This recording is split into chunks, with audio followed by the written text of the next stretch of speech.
Okay, I think we're probably there now. So let's get underway. I'm Simon Williams. I'm a barrister and mediator at Radcliffe Chambers. Specialise in property litigation and help resolve property disputes as a mediator. Inevitably, in property disputes, we frequently come into contact with expert witnesses. There are all sorts of expert issues, and frequently those issues require the assistance of a building surveyor. So it gives me great pleasure to be able to say that I have with me on the screen this morning a building surveyor, Ben Devonport of HartDixon, a building surveying practice based in the City of London. I'm also pleased to say that Ben and I have worked together on a number of cases over the last few years. We thought it'd be useful to discuss three of those cases in particular with you today, with a view to sort of looking at the relationship between the lawyers and the experts in cases of this kind, and what we can learn about how we can make the process work more smoothly to everybody's advantage. The important thing from my point of view to start with is that you obviously have to have a very good working relationship between the lawyers and the experts. And obviously, the more you work together, the better that often is. So if you are able to build up a relationship with an expert or a particular practice, that's obviously going to be advantageous down the line.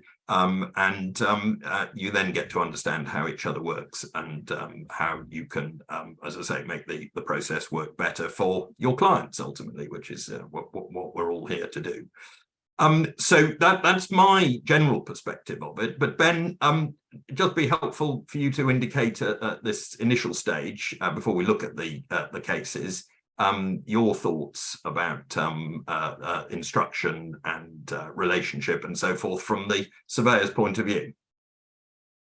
Yeah, 100%. Good morning to you as well, Simon, and everybody.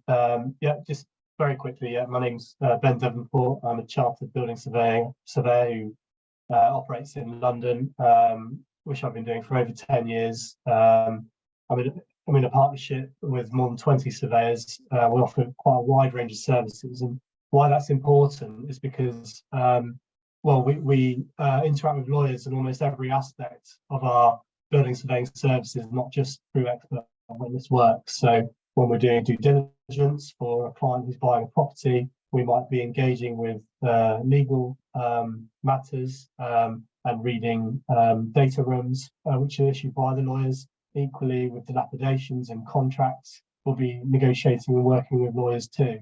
And that's no different really with expert witness work, which can come through almost from any angle, to be honest. And we've had instances where Simon's appointed, had me recommended to be appointed, and likewise I've recommended him to be appointed as well. So it's very important to have a good working relationship and to be able to trust one another in delivering reliable and good services. So yes, it is very important, but also it's very important to extend that relationship to the clients so they can trust and buy into what you are offering as professionals. And I think, I totally agree with you, Simon. It's very, very important to make sure the communication is good and that everybody can work together to a good level. And what about in terms of the instruction? I mean, do you find that the relationship is helpful in aiding and speeding the instruction and the service you can provide to the client? Absolutely. Well, I like to, especially with expert witness anyway, I like to take the approach where we will offer a very quick survey. So we'll try and get there within a couple of days of the inquiry, which can come from a solicitor or from the client directly themselves. And then what we'll do is we'll give them a gentle sort of overview, an email report, just to let them know, what the situation is, and an unbiased overview of, do you think you've had damages against you, or are they impractical to chase after, or something like that before we actually launch into the full CPR compliant reports and the formalization of disputes and things like that. So yes, I think that's a very big important part, is giving people that initial advice, so they can decide what the commercial view is anyway, to take it forward or not, or do something else, which I think we'll try and show you in the 3 cases that we've come up with to show. Absolutely. Okay, well, let's look at those, Ben, together. I mean, first of all, just to say that these there are many similarities in these cases. You'll see they all involve water ingress, they all involve roofs of buildings, but also there are significant differences, and in particular, as Ben's indicated, in the way that the expert evidence in the case has been brought in, collated, and how it's been deployed as well. So without further ado, let's turn to the first case. It's a case about a building in southwest London called Magnolia Court. And if I can share my screen with you, I will give you a view of it. There it is. Hopefully you can all see Magnolia Court in all its glory. It's a 1970s purpose-built block, as you can probably see. It's constructed of masonry cavity walls with a flat timber roof with a felt roof covering over the top.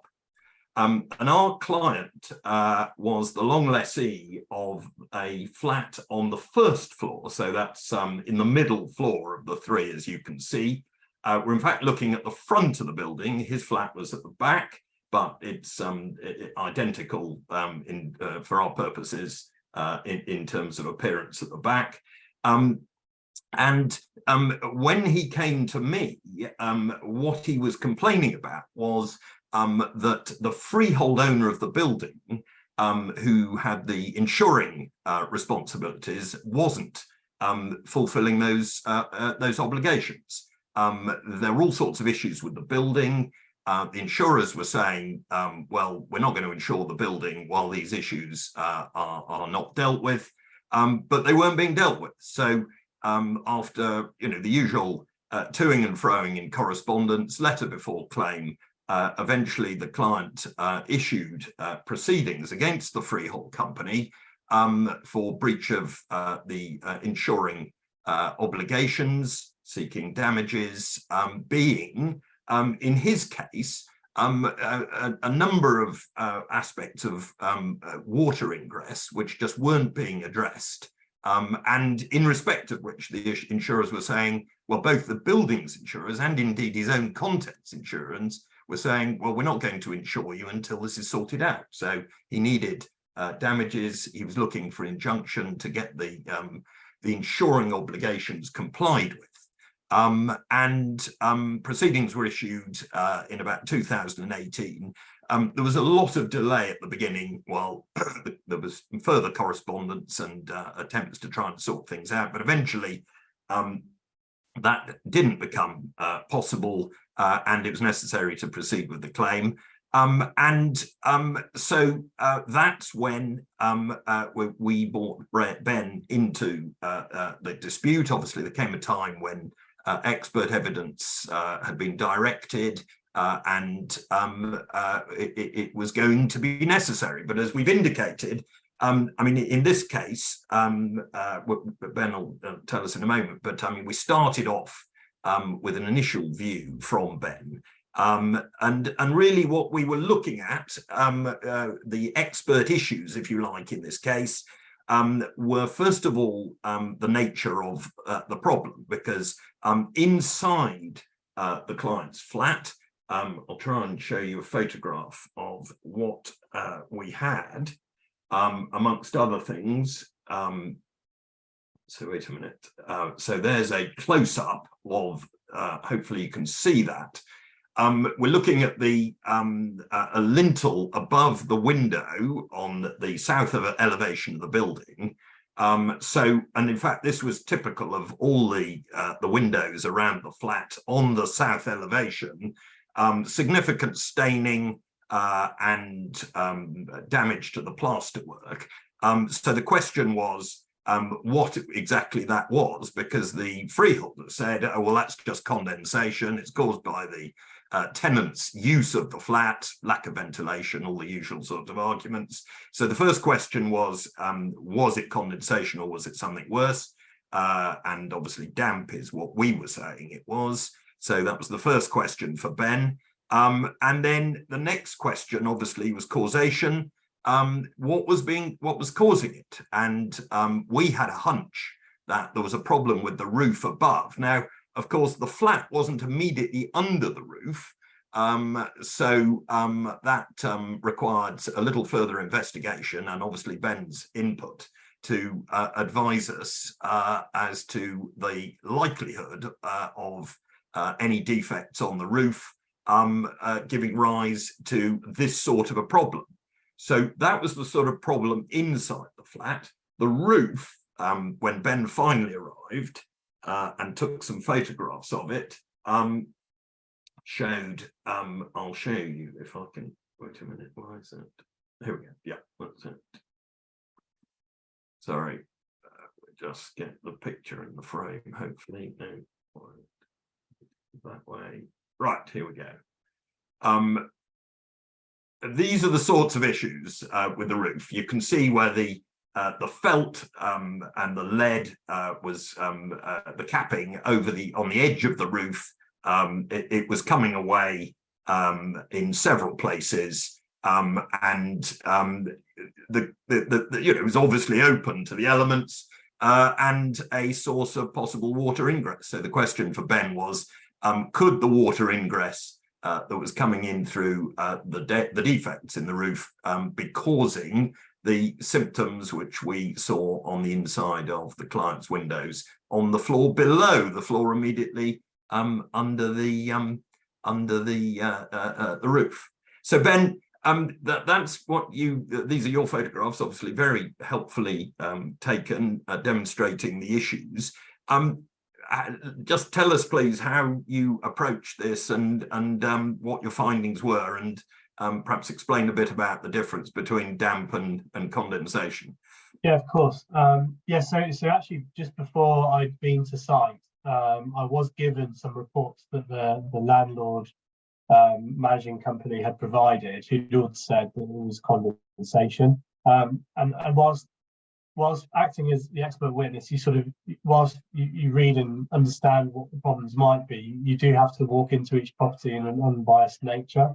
So the first thing I could see was you have almost brand new PVC windows, and you have staining marks above the window instead of what you would typically see, which is pin mold around the reveals and at the bottom side of the window, where you often get cold bridging, and was where the water would sit after a bout of condensation. So that to me obviously sort of raised a bell to say, maybe this isn't condensation. We've got, like Simon's showing there, there's also holes where the plasterboard has deteriorated away through water, by the look of it. And so obviously we had to understand the wider nature of the building. Now, whilst, and I don't want to be too critical of the other side, but whilst I hadn't hung my hat on what it was, it's very crucial that I looked around the other parts of the building. I was aware that the other side hadn't done that, and as soon as I got to the roof, it was quite clear to see that there were quite large holes in the sort of upstand or the parapet. We wouldn't really call it a parapet as such, but the soffit and fascias, which could lead to water ingress going into the cavity wall. Some of these pictures here don't quite show the full extent, but as you can see, there are quite a number of holes there which are over, sort of 10 centimeters wide. There's quite a number of photos, so Simon doesn't have to go through all of them. But this was directly above the main window that was affected. Now, I think what you have to have is a sort of understanding of what type of water ingress you might have, or water damage rather, and also have a knowledge of construction too. So, like Simon said from the start, we have a 1970s building, so we know there are going to be cavity walls. We also know that in that time, workmanship isn't always going to be the best. and we're likely going to have concrete lintels that might span the whole distance of the cavity wall. So we know that if water is likely to get into the cavity, it could present itself in a number of ways, which I've actually been involved with before on other cases where we've had to replace a whole leaf of a cavity wall. But also, like I was saying, with water damage, you typically get three different types. One is penetrating dampness, one is condensation, and the other is rising dampness, which I'm sure some of you might have heard of. We can immediately rule out rising dampness, as this was, I think, a first floor property on a 3-story unit, the penultimate property to the roof. So we're really looking at condensation versus penetrating damp. And like I was saying, with the way that the dampness exhibited itself with no mold, we have brand new windows, we have damp staining, it did lead me to think that there was penetrating damp. And like I said, after I'd made that sort of analysis, I then inspected the roof and found a probable cause. The interesting thing about this, I suppose, is when you get into the arguments or the analysis about why it is this, you have to think about what sort of kit you'd bring as a surveyor. So obviously one of your surveying tools best friend is a what's called a protimeter or a damp meter. Protimeter is the brand name, but that's a 2-pronged meter that will measure the resistance or lack of resistance and tell you about how much dampness there is. You can also have a surface mounted one of those. The other way to do some testing on certain specific areas externally is through dye testing. So you pour a coloured dye kit through the area of which you think is exposed, and then you'd understand where that was coming in through the property, so it can help confirm your views. And the other one is something called a speedy moisture meter or carbide meter, which essentially is you would take away some of the plaster, and you would combine that with I think it's a calcium carbonate, and then it measures the amount of carbon dioxide given off. The higher the amount of carbon dioxide, the more water there is in that particular sample. When I inspected this, all we had was a protimeter, and the other side only used a protimeter too. But then we got into discussions about why a protimeter may or may not be the most useful piece of advice, and I think most useful tool rather. And I think we did recommend to the client that you might want to consider doing a carbide test as well as a dye test. But that wasn't really commercially viable because that's not something a surveyor would be carrying around with. A carbide kit. It's quite expensive. Not many surveying practices have them. And if we were to go to a specialist, this would have caused or would have costed a couple of £1,000 just for the carbide test and another couple of thousand for the dye test as well. So, you know, when we're advising a client of a claim which wasn't of huge cost or magnitude, it wasn't really commercial to do that. So we did talk about readings, and that was very important on the protimeter. So that's measured out 100%, and some of the readings that were coming back were in the range of 30%, which is quite low. But with the knowledge of what a protimeter does, they actually are mainly designed for timber. So timber is a lot softer, and it, when it becomes saturated, it's much more, you get much stronger readings or more reliable readings, whereas plaster isn't that reliable. So when I wrote this report, we had to take that into account, and we had to take into account that carbide meter would probably show the exact amount of water in this. But bearing all that in mind, obviously I was presented in front of court for this one, and I was cross-examined by the other side, and I think the judge gave us the result that I think we deserved and what was truthful in this case. Yeah, absolutely. But I mean, as I think I touched on earlier, in fact, this was a case where we started with one of your email reports, because although the instruction was coming at the time, which was shortly or not long before the time for the exchange of expert evidence, we felt it was worth exploring with the client your initial views before you went he went to the expense of having the full report. And obviously, had your views been adverse at that stage, he would have taken a view potentially about continuing the proceedings. But you prepared an email report. Just to touch on that, I think my initial view actually for the client was to just carry out the works yourself, because I think they would have been much less than the cost. But as we both knew, going onto the roof to undertake those repairs would have been trespassing. The freeholder wouldn't have allowed it, so we didn't really have much choice in that matter. Absolutely.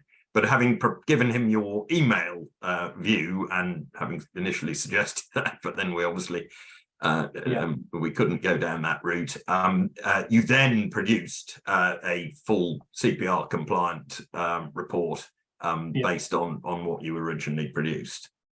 Sure. And as you say, happily, it did the job. And in fact, that was the insurance aspect of it, and the judge gave us what we needed in relation to the period up to the issue of those proceedings in 2018. But just for everybody else's interest, the freehold company still didn't do anything, and neither, in fact, this was a situation as a typical tripartite arrangement where we had the freehold owner of the building, the long lessees, but in between them a management company of which the long lessees were all shareholders. And it was their responsibility to repair the roof, and still nothing happened. And the client had to issue a second set of proceedings against the management company. Again, Ben came back, just updated his report. And finally, we were able to get a mandatory injunction compelling the management company to repair the roof. I can't tell you, I'm afraid, just yet what stage we're at with that, but ultimately, at least, we've managed to get the fullest possible sanction from the court. So hopefully that's going to do the job. Okay, well, moving on now to the next case. This is about a property in Lane Close, which is in northwest London. I can show you, hopefully, the subject matter of this dispute. Let me see if I can just bring that on the screen. Hopefully you can now see a garage which sits between our client's property, which is on the left on this photograph, and the other side's property, which is on the right, and the garage is in fact their garage. So in this case, our client was in fact the defendant ultimately in the proceedings. And what was being alleged in this case was that work done by our client to his property, there'd been a year of building works where he'd extended the property. And in fact, I think the photograph you're looking at is one of Ben's photos taken after the event. So you're looking at the property as extended backwards away from the photographer.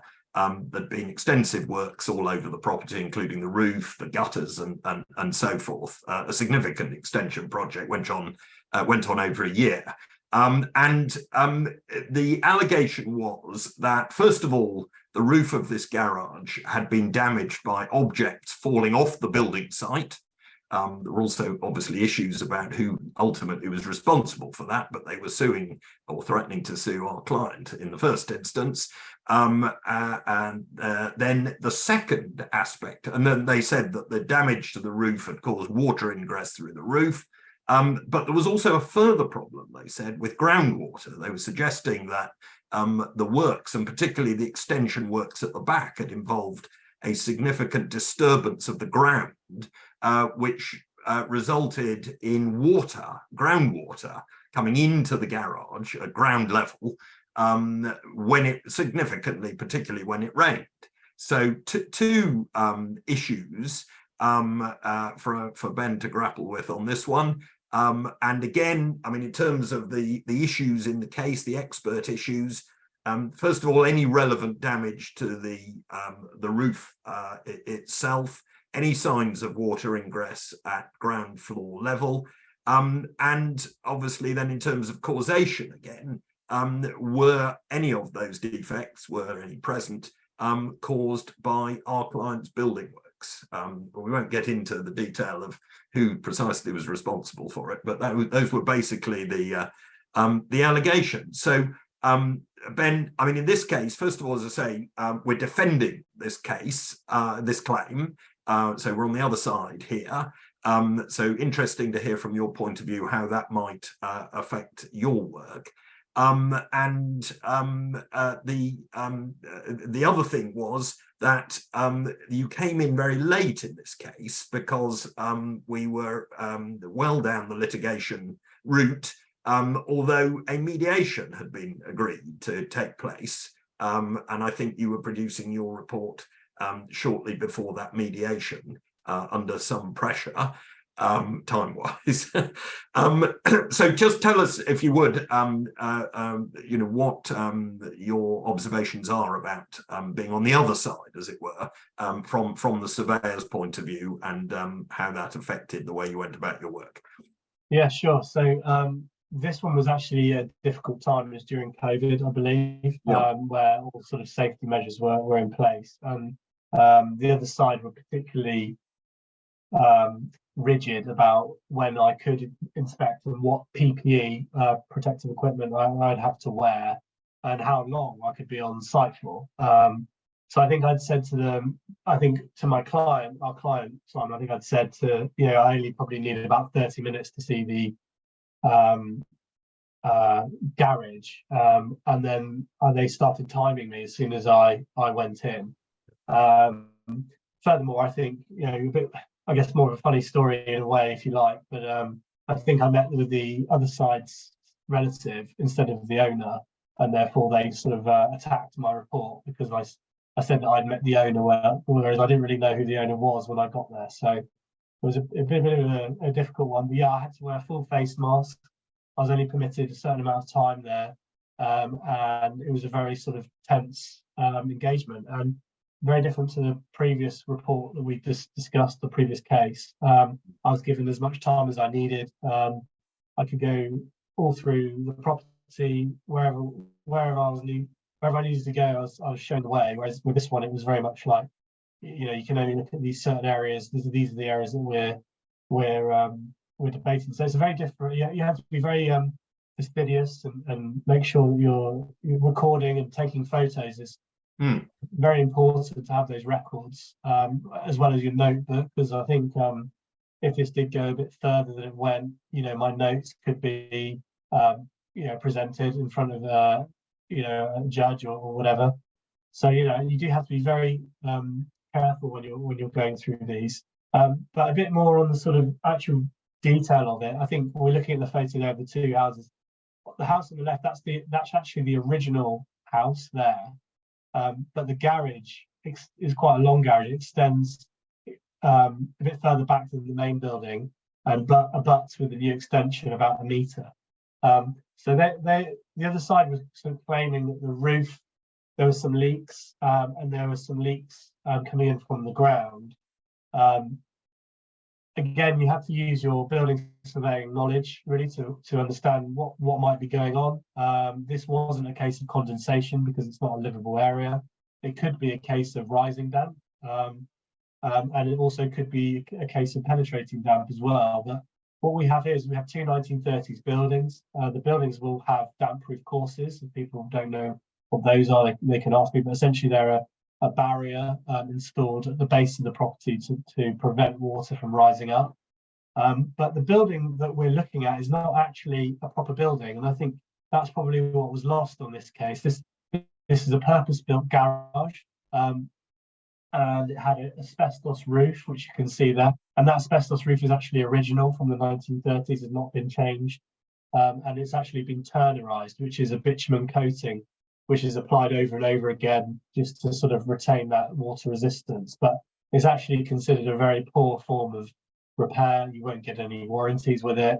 But having said that, it's a garage, and you can see by the other side that they're not using that garage for its purposes. They're using it as a utility room, which is fine. But you can't expect a garage which isn't constructed for housing vehicles, etc., to be a habitable area which is immune to all sorts of weather that the main buildings are immune to. So, when I was looking at this property, I could see from the inside that there were warped ceiling tiles, and I could see on the ground that there was some spot damage to a painted concrete floor. So, excuse me, it's quite unusual to paint a concrete floor in a garage, because it just doesn't last. You don't have any insulation. It's going to be prone. It's going to have water get on there, whether it's from the elements or from inside or whatever. So, and you can't also comment on the quality of what the paint is. We're not talking about an industrial site like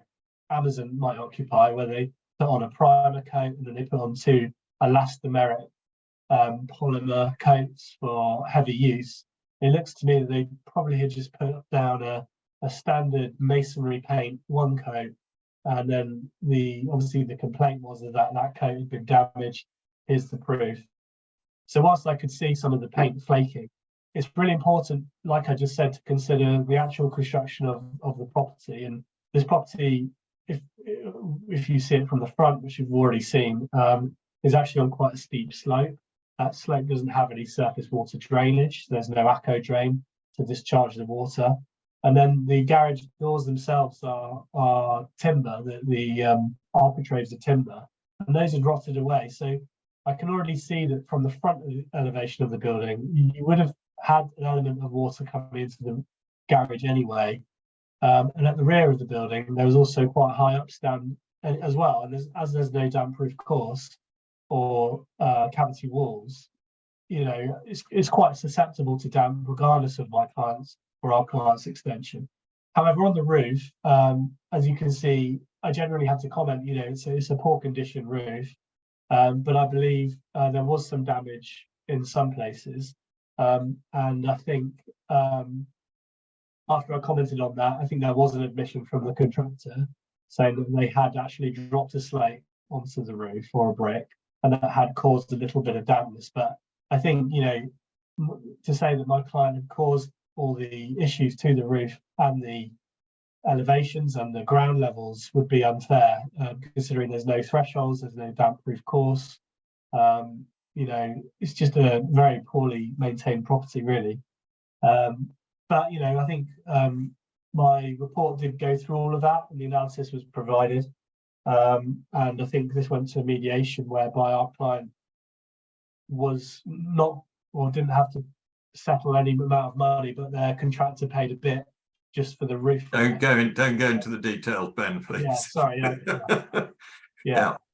But yeah, no, absolutely. I mean, the upshot was that that your report and the work that you did obviously was extremely helpful, and led to a resolution of the dispute at the mediation, where otherwise that might not have been possible. But we're looking at these photographs, Ben, and I mean, we can see that you've gone to some trouble to get some good close-ups, particularly there, for example, of the state of this roof, which obviously gives the viewer a pretty good indication of the history of it, and the fact that, as you say, I mean, it's the original roof, not much has been done to it. There's some low-grade bitumen covering and so forth. And just tell us about the use of photography in your work. I mean, we've obviously we've got these photographs. I mean, it's a feature of each of the cases that you produce a detailed photographic record of what you find on site, and some good close-up photography, good quality pictures. And while you're talking about that, also perhaps just if you would talk about drones, because we know that surveyors now talk about using drones and how that's revolutionized their practice in certainly in looking at roofs on buildings which are less accessible than this one. So interested to hear about your thoughts on use of photography in drones. Well, I mean, I think everybody knows the camera phones has completely changed the way in which we go about our daily lives. But I think when I started out, we would all be issued with a separate camera, and those that were lucky would get an SLR camera, but most of us would just get the standard, Canon, whatever it would be, £100 job that would sit in your pocket So yeah, I mean, obviously back, over 10 years ago, you would take the photos on there, you would then print out your document, and then you'd send your document paper copy to whoever you were working for. And then most of the time, and you see this a lot in dilapidations and schedules of, licenses for alterations or schedules of condition, they're photocopied over a number of times, and the quality that you had or would have to present to somebody would be extremely poor. Now, in the day and age that we are now, you're able to take a photograph on a camera which has an extremely good lens, and then you're able to just drop that into a PDF file, which can be shared to anybody. And I think in the previous case, we actually did the court case online, and so you're looking at reports in PDF form, and it's extremely easy to then show the reasons why you've made your analysis, because a photograph will help you exponentially describe the problems that you're facing. Somebody to say to us in this example, they say, "Oh, well, the roof was in good condition." Well, as a building surveyor, I can quite clearly say it wasn't in good condition, but I could say that it's in working order, but it has vulnerabilities and it has disrepair. Now, the reason why it's kind of on the back of why we wouldn't use a drone survey, but I must admit, I've been asked for drone surveys many, many times, and I think I have actually used one once. But there's quite a lot of prohibitions or barriers and why drones aren't a good idea. One of which is the cost. So cost can be in the region of £2,000, as opposed to a cherry picker or a lift, which will be around £500 for the day. But also, if you get a drone, if you procure a drone survey, that person has to have what's called an aviation license, which seems totally bizarre. And then you have to have permissions from the people or building that you want to fly over. So otherwise you'd be trespassing and whatnot, also posing a danger and things like that. So in this case, we have difficult other side who really lets inspect very much, and to propose a drone survey, I don't think they probably would have agreed to it anyway. But also, in addition, you need to have another person on standby just to make sure that any pedestrians were kept safe. So it's quite a laborious effort. And then when you get all the photographs back, you've got to bear in mind that the person with the aviation license flying the drone isn't actually a surveyor. And whilst the photographs are very useful, and I've used them for a number of things to do with maintenance, not to do an expert witness, they don't often come back with the close-up images that you need. And a photograph like this, I don't think you would get that from a drone survey. You do need to be there on site, with the camera, with the expert, trying to get the relevant photos. So your drone surveys sound fantastic, and I'm all for new technology, but I do think that the person doing the survey does have to take the responsibility, but it's also cost effective as well. And I think there are times where drone surveys are great ideas. So, for example, I think stately homes where the access could be incredibly high and challenging.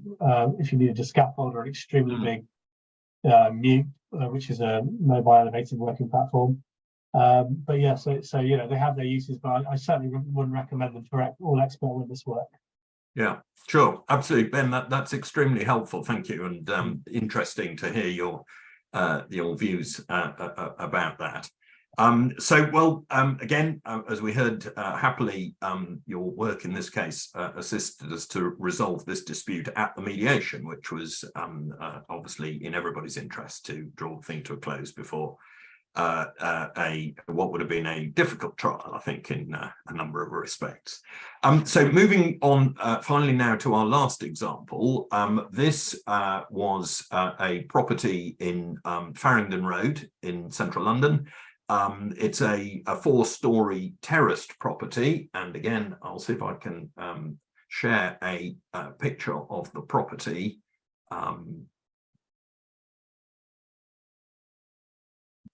Hopefully everybody can see that. The property there we are, you should have it on the screen now. The property we're concerned with is the right hand of the two central properties with the white or light coloured parapet at the top. The clients in this case had bought the freehold of this building It's a 4-story building, as you can see, from the London Borough of Islington, who were the previous freeholders in respect to, and in respect to which they were the occupants of the block, and they each had a long lease. So they bought the freehold, save for the top floor. They had the freehold, but they let the top floor. They granted a long lease back to Islington of the top floor flat, which Islington then used to house various short-term tenants. And the issue arose when the Islington sought to obtain possession of the flat from their short-term tenant. She complained that the flat was damp. There was a leak, she said, causing damp in the ceiling of the front room of her flat. So when Islington eventually issued possession proceedings against her, she counterclaimed for damages. In an agreement which is recorded in a consent order, so we knew all about it, Islington had remarkably agreed to pay her a substantial sum in damages and costs, and were then seeking an indemnity from our clients, the freehold owners of the building, in respect of that which they'd paid out to this lady, their tenant. Not surprisingly, the clients were unimpressed with the prospect of doing that. And Ben, in fact, you had been brought in, I think, early in this stage, well before I was involved, and you had advised them about the possible cause of the damp in the top floor room and the source of it. So just tell us, Ben, when you first went there, I think it was in 2018, in fact, what you found and what you advised at that stage and how you advised at that stage. Well, I think so. Actually, I was referred to them by a solicitor friend of mine, but they were in a bit of a panic, the client, because they'd actually received a court order for a notice for repairs.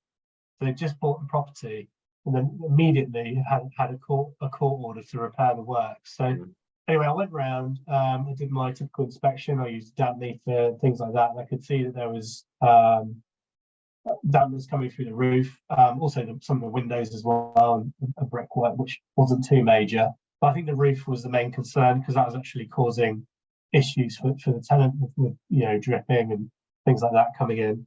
But actually, it was a very straightforward survey, to be honest. I had the court order and the other surveyor's notes, and I went onto the roof and I could see that the valley gutter was completely blocked. So this is a typical sort of Victorian property with what's called a butterfly roof. So all the roofs are collected along the terrace, and then in the gutter, it just hadn't been maintained for years and years and years. So I said to my client, I like Simon has sort of alluded to before, I gave them an email report, and I said, well, look, you've got this big claim against you, but to be honest, if you just got up there and cleared out this valley gutter and then flushed it through with water to make sure it was running smoothly, then I think you might be able to alleviate all these issues and help them with the decoration costs inside.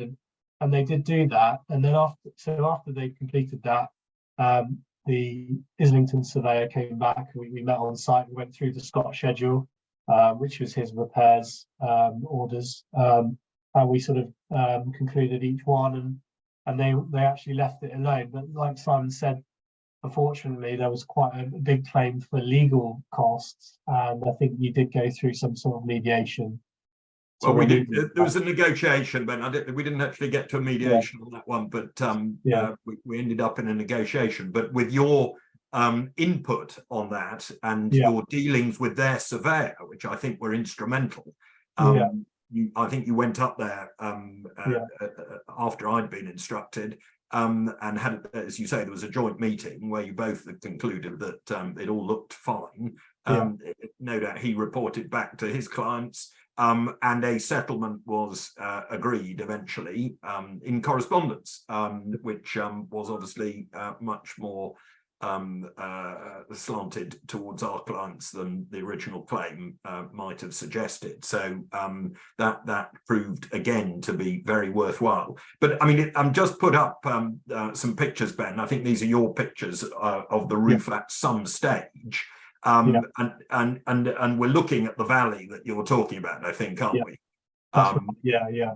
And I mean, so what you concluded in conjunction with the other side surveyor was that, I mean, that just keeping this, that I think that what you were saying was that what was happening was because the valley was blocked, or when it rained, the water level rose up the sort of slates, as it were, and got in through some means that way. That's right. Yeah. So you get up into the roof void and then drip, and then find its way across the room in certain areas, and then drip down into the ceiling. But I think what's good to note on this one, as opposed to the other two, is we didn't actually need to write an expert witness. And we were able to sort of conclude this by other means. And the physical nature of the works were very cost minimal to the other side, to our client. But yeah, once it was agreed with the tenant, with the side, it was fine. Yeah, absolutely. Good. All right. Well, look, that's been very interesting, Ben, discussing those cases, and that's very helpful. I can see that time's passing, and I'm going to bring this to a close shortly. So just to a few words by way of conclusion. I think from hearing particularly from Ben and our discussion, what comes across is the importance of the timing, the nature of the instruction of an expert, and also the relationship between the lawyers and the expert. And I think a key word that you might take away is flexibility, because it's not always the case that you launch straight into a CPR compliant report. As Ben says, often he goes along and does an initial inspection, and much can be gained from that at modest expense to the client, and a way forward can be planned. So hopefully that's come across in the way that we've approached these different cases. Ben, then just from your point of view, any concluding thoughts that you would like to share with us? Yeah, I think, as you say, I think it's just very important to get an unbiased view of what the actual causes are of these problems, because in my experience, most of the time it's usually driven by emotions from certain clients, and to try and sort of give someone some solid advice before we move into what can be a very difficult and long and expensive process. It's just good to get that reassurance or understanding initially. And I certainly wouldn't want to be someone to say, well, look, yeah, I can do the expert witness report, it's this amount, and good luck. That wouldn't be the way I wanted to work, which brings us right back round to communication, really, and good things. But I think it's also worth saying as well, these are quite small cases, and Simon and I have been involved, separately, have been involved in much larger cases, some up as far as up to 20 million for us, and I couldn't say for Simon, but we do get involved with all sorts, commercially as well as residentially. I think these are all residential, but we do get involved in many different types. But there's a really good there's RICS document that we haven't mentioned. So obviously, being a chartered surveyor, we're guided by the RICS guidance note for expert witnesses, and there's a really useful document on the portal which I can share with anyone if they need. It's about expert witnesses for clients as well. So if you're ever wondering, how to present this to a client, there's a good note there on the RICS about what you can expect from your surveyor.